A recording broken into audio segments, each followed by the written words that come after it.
Hello. Last September we were in Florida, and on the 26th of September was the date that we were going back home. We were flying out of Orlando to Boston, and from there we would fly to Amsterdam. We were flying out on the 26th of September, and that is actually the exact date that Hurricane Helene hit the east of Florida and then went up to the Big Bend area and did horrendous damage there, and all the way up to North Carolina through Tennessee and Georgia. We were in Orlando, which is very much land inwards, and was spared the big hits from the hurricane, although the outer bands and tropical storms did come down in Orlando. Just to make clear, we were at no point in any danger, but just very uncertain of what was happening, as we are not from America, not from Florida. So you're looking at the news and you basically see the worst weather coming your way, and you really don't know what to do. We're starting off where we ended the last video, where we were staying in the Animal Kingdom Lodge, the beautiful Animal Kingdom Lodge. I'll put a link to that video in the description. And we have moved to Saratoga Springs Resort, which is also a Disney resort very close by the Disney Spring area. We were staying here for 4 nights, and we were planning to depart on the 26th of September. At this point, we knew the hurricane was coming, but we also were pretty sure now that we're going to get some severe weather, but we're not going to be in a hurricane. Saratoga Springs Resort is based on Saratoga Springs in the state of New York, and it's heavily horse racing themed, as there's also a famous horse race track in Saratoga. This is Disney's largest DVC resort, and DVC stands for Disney Vacation Club, which is basically a timeshare option. We are staying in a one-bedroom villa, as they are calling it. Take that villa with a bit of a grain of salt. It's basically a one-bedroom apartment. All the rooms have been refurbished in the past couple of years, so it's actually a very nice room now, and it reminds me a lot of the beach club rooms.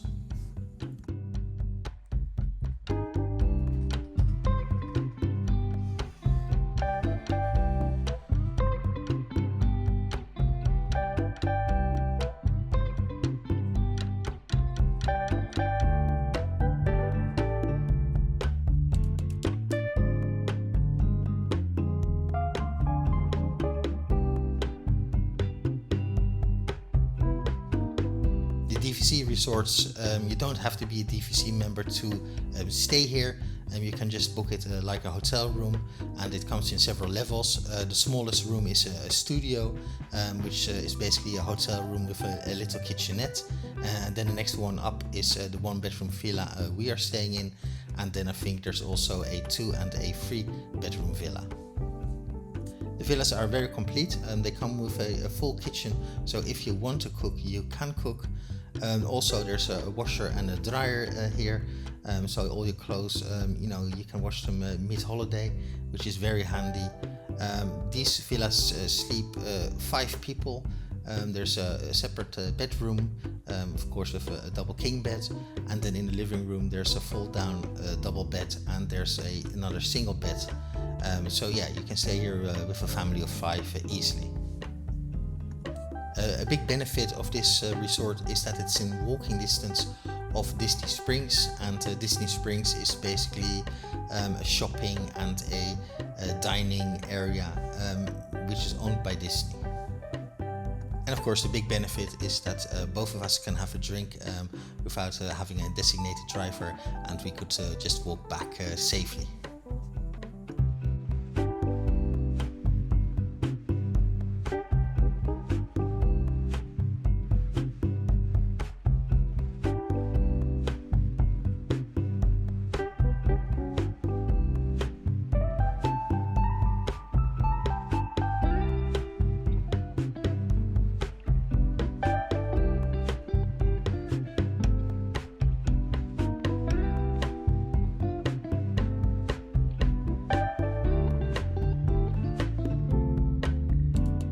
this point, really our stay was being dominated by the news of the tropical storms and the severe weather coming in with Hurricane Helene in this area on the day that we were to depart from Orlando. 2 days before the hurricane would come to this central Florida area, and they were predicting that it would start at around 2 o'clock in the afternoon. Our flight out of Orlando was at 11:30. So there was a lot of uncertainty if the airport would remain open, if we could get to the airport with the storms coming, if our flight was going to be delayed or our flights was going to be cancelled. So we decided to leave the Disney bubble a day early and book a hotel at the airport. There's a Hyatt connected to the airport, and we booked that for 2 nights, the night before our flight and an extra night just in case if our flight got cancelled and we had to change our plans. It was sad to leave a day early from this resort. We had some nice plans at the Magic Kingdom the next day, so those got cancelled. But it was the right thing to do. It was quite stressful. I think I was actually even more stressed than my wife at this point. You watch the news, you see all the storm and the damage it's doing at the south of Florida where it passed earlier. You really don't know what is coming. So we took the way of the least stress, as they say. So on Wednesday evening, the 25th, we went to the hotel at the airport and we checked in there. I couldn't be bothered really to do any videoing of the room and such because my mind was on getting us home. So apologies for that, but it's a nice hotel and the room was very good. We had our meal at the Hemisphere restaurant, which was on the top floor, I think, of the hotel itself. It had a lovely view of the airport, and the meal itself was actually surprisingly good. You don't expect that at an airport, but yeah, we enjoyed our meal, and they could accommodate for my wife's gluten allergy.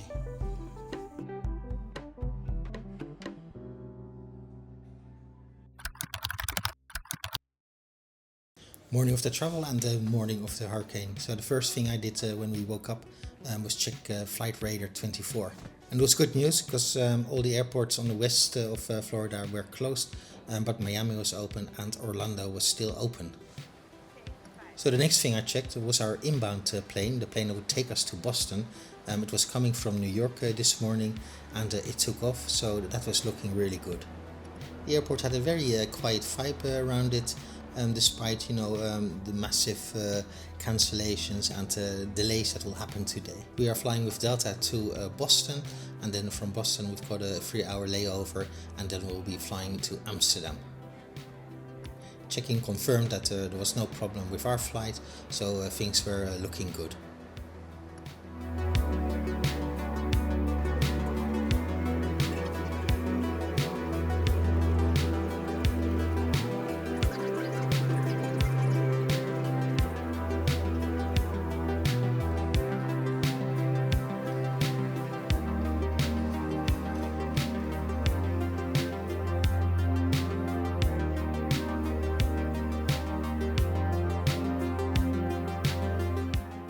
We had time to visit the lounge. Our credit card gives us access to the Delta Sky Club, as you don't have any status with Delta themselves. The lounge was quite busy. It all seems to be busy actually here at MCO, but we found a nice spot by the window. Things were looking good for us. The inbound plane was on time, so it's time to go to the gate. So everything at this point was looking good.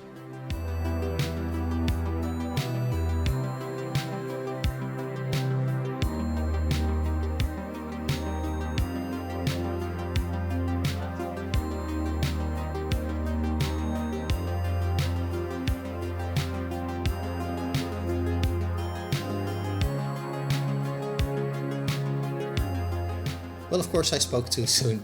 The weather was very bad to the west of us, of course, where the hurricane was, but also in the east-western direction and in the northern-western direction it was very bad. So planes were only allowed to fly out westward, and that meant that all the air traffic, not only from Orlando but also from Miami and South America, had to go through this corridor. This really restricted the flight operations here at MCO for planes being able to take off and land.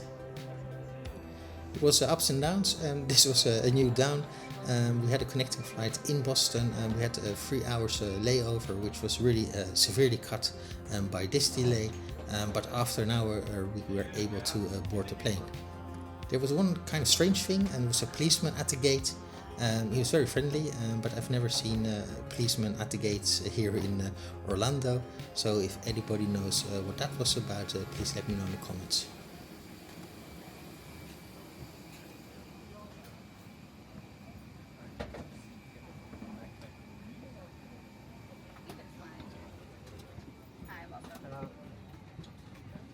We were flying in Delta domestic first class, as they like to call it.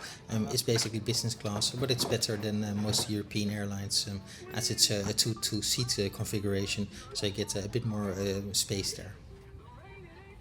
We pushed back quite fast, so I felt, well, that's it's going up again, our moods.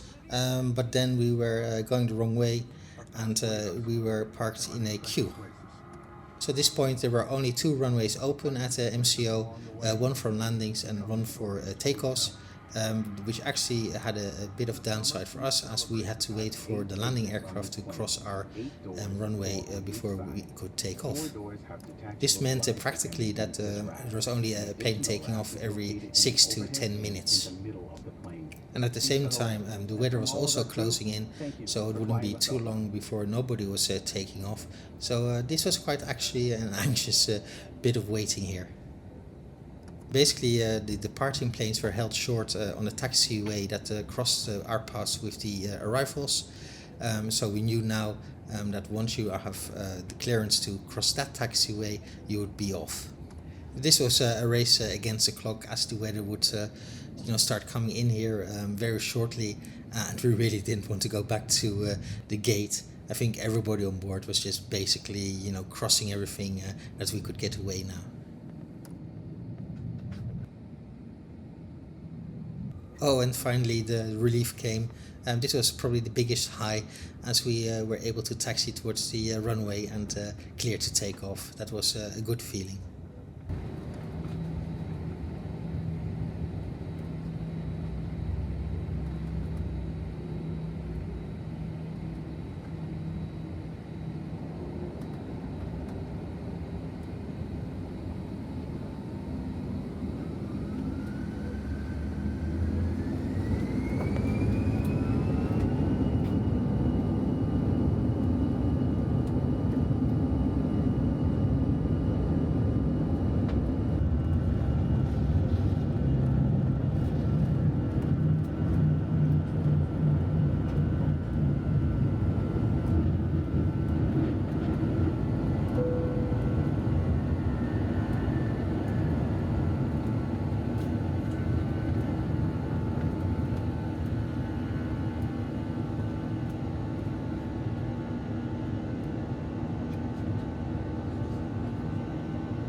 Now we're looking straight in the direction of the hurricane itself, which was to the west of us. Everybody who comes and goes at Orlando knows that you're always greeted with blue skies, with these massive Simpson popcorn clouds in it. But this was kind of eerie, how all the clouds were really ripped apart and in these layers. It was very beautiful to see. Having said that, it was also very destructive. We were lucky. The hurricane really didn't came in our path, other than the tropical storms, but they were not too bad really, other than inconvenience for air travel. We were in a good place, unlike those up to the west of us and in Big Bend and in Georgia and Carolina, who really suffered a tremendous loss of property, damage to property, and even a loss of lives. At this time, the captain has asked us to remain seated for a little bit, just so that we can navigate through some potential turbulence ahead. As soon as it is safe for us to get up, we will provide a service.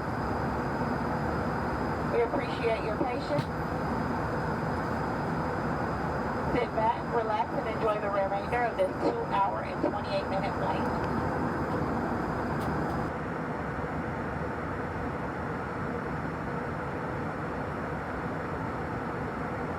So once we cleared the turbulence and the cabin crew was released, we actually did get our meal.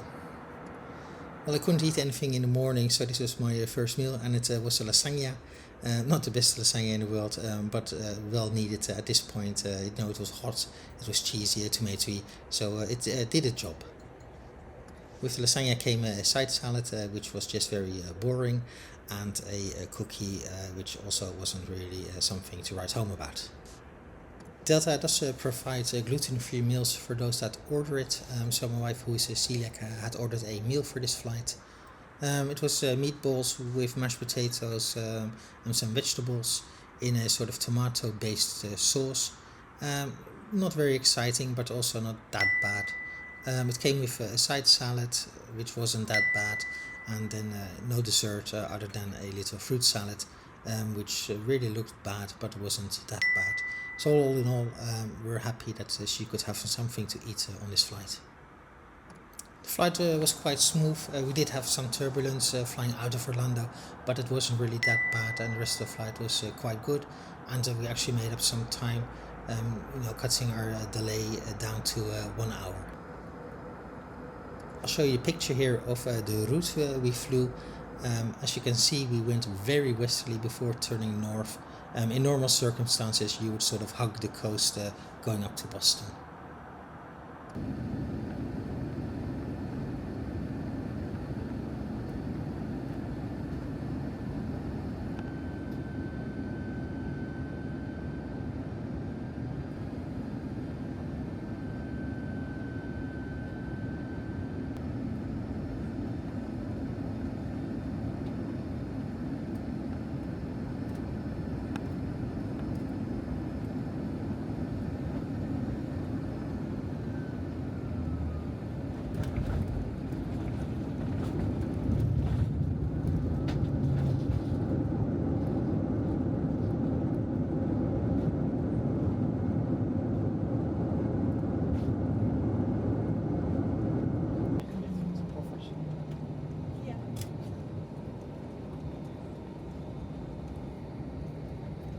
Welcome to Boston. For the local time is 2:55 p.m. As we reach our gate, we invite you to use the Flight Delta app for important baggage and connection information. Flight out of Terminal E. You'll head directly to the food court, where there will be a person.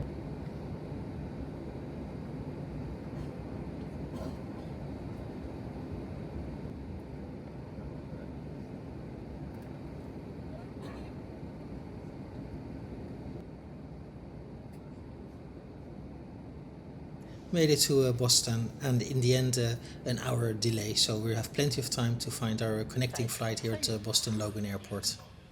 We arrived at the domestic terminal of Delta here at Boston Logan, which is Terminal A, and we had to go to the international terminal, which is Terminal E.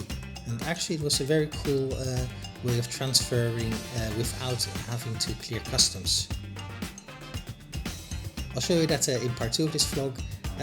Also our flight back in Delta 1 from Boston Logan to Amsterdam, and there was a storm brewing in Amsterdam, so tune in to see if we made it back to Amsterdam.